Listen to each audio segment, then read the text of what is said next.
मधून एकाची हत्या झाल्याचं समोर आलेलं आहे। काही दिवसांपूर्वीच पुणे अंधेकर आणि कोमकर टोळी वादानं हदरलं होतं। त्यात आता पुन्हा एकदा त्याच वादातून अजून एक हत्या झाल्याचं बोललं जातंय। पाहूयात। पुण्यात कायद्याचा धाक असल्याचा दावा सत्ताधारी नेते आणि पोलीस करत असले तरी गँगवॉर पुण्याच्या कायदा सुव्यवस्थेवर थयाथया नाचत असल्याचं पुन्हा सिद्ध झालंय। पुण्यात पुन्हा एकदा भरदिवसा गँगवॉर मधून रिक्षा चालक गणेश काळेची हत्या झाली। गोळीबार आणि कोयत्यानं वार करून आरोपी फरार झाले। हा खून अंधेकर कोमकर गँगवॉरचा भाग असल्याचं सांगितलं जातंय। हत्या झालेल्या गणेश काळेचा भाऊ समीर काळे हा सोमनाथ गायकवाड टोळीचा सदस्य आहे। त्याची पार्श्वभूमी गुन्हेगाराची नव्हती, मग तरी गणेश काळेची हत्या का झाली याचं उत्तर सिनेमालाही लाजवेल अशा अंधेकर कोमकर गँगवॉरच्या संघर्षातून समजून घ्यावं लागेल।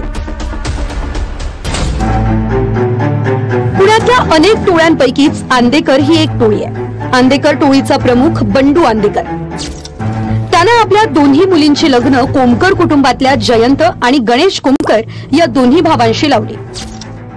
लग्न झालं, मात्र अंधेकरांच्या दोन्ही मुली आणि अंधेकरांचा मुलगा वनराज अंधेकर या बहीण भावात जमिनीचा वाद होता। तो वाद सुरू असताना जयंत कोमकरच्या एका गाळ्यावर पुणे महापालिकेने कारवाई केली। जयंत कोमकरचा सासरा बंडू अंधेकर त्यावेळी नगरसेवकही असल्यानं ही कारवाई सासऱ्याच्याच आदेशावरून झाल्याची चर्चा रंगली। या वादात कोमकरांनी बंडू अंधेकरांच्या मुलाची म्हणजे आपला सख्खा मेहुणा वनराज अंधेकरची हत्या केली।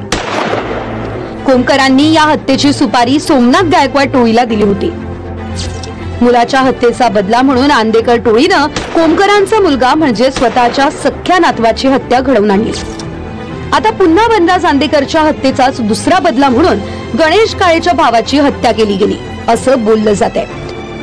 मात्र या साऱ्या गँगवॉरमध्ये अजून संबंध नसलेल्या एका व्यक्तीचा खून पडलाय। केवळ टोळीतल्या सदस्याचा भाऊ म्हणून गणेश काळेची हत्या झाल्याचं सांगितलं जातंय।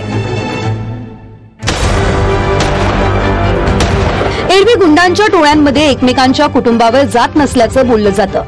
मात्र मागच्या काही दिवसात कोमकर अंधेकर टोळीनं संबंध नसलेल्या सख्ख्या नातवाची आणि गुन्हेगारी पार्श्वभूमी नसलेल्या एका भावाची हत्या केली आहे।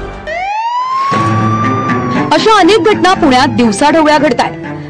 गुंडांवर कुणाचाही वचक राहिलेला नाही, पण पोलीस खाकीला कडक इस्त्री मारून हत्येनंतर फक्त पंचनाम्यांचं काम करताय। कोथरूडमध्ये गुंड घायवळच्या टोळी युद्धात सामन्यांना गोळ्या लागतात। गुंड निलेश घायवळ बोगस पासपोर्टने लंडनला पळून जातो आणि पुणे पोलीस मात्र सारं घडून गेल्यावर गुंडांची संपत्ती जप्त करण्यात स्वतःची पाठ थोपटवून घेतात। अजिंक्य धायगुडे, TV9 मराठी, पुणे।